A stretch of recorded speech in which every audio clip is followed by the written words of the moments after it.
29 जून 2016 एक 6 साल की बच्ची जॉर्जिया की बिजी सड़कों पर आती है और बेवजह खड़ी हो जाती है। वहां से गुजरते हजारों लोगों में से कई लोग ये देखकर रुकते हैं और पूछते भी हैं कि तुम्हारा नाम क्या है, एज कितनी है, या तुम कहीं खो तो नहीं गई। इनफैक्ट कई लोग डेडिकेटली उसकी मदद करने की कोशिश भी करते। बट अब थोड़ी देर बाद वो बच्ची दोबारा वहीं पे आती है, लेकिन इस बार कुछ इस तरह।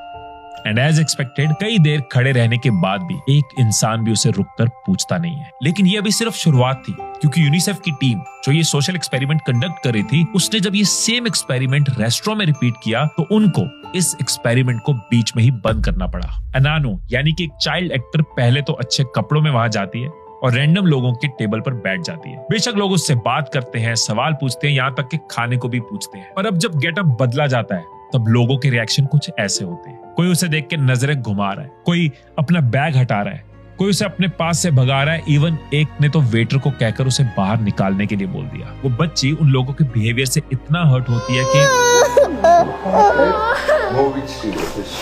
यूनिसेफ ने ये सोशल एक्सपेरिमेंट तो होमलेस चाइल्ड अवेयरनेस के लिए किया था, लेकिन कहीं ना कहीं हमें यह सिखा गया कि कैसे हम सिर्फ अपनी आंखों के बेस पर दूसरों को कंप्लीटली जज कर लेते हैं। कोई अगर आपको अच्छे से पूछ नहीं रहा, आपको अच्छे से सर्व नहीं कर रहा, तो जरूरी नहीं है कि वो रूड हो सकता है वो अपनी लाइफ में कोई बैटल लड़ रहा हो। कोई आपको कंजूस दिख रहा है, 1 लीटर पेट्रोल डला दोगी, छोड़ दूंगा। हो सकता है उसने बचपन में बहुत गरीबी देखी हो। पैसों की तंगी देखकर पला बढ़ा। कोई आपको बहुत खुश दिख रहा है, जरूरी नहीं है कि वो अंदर से खुशी हो। हम सब अपनी आंखों के बेस पर ना दूसरों को जज कर लेते हैं। चोर नहीं हूं मैं। लेकिन कई बार सच देखने से ज्यादा किसी को समझने से समझ आता है।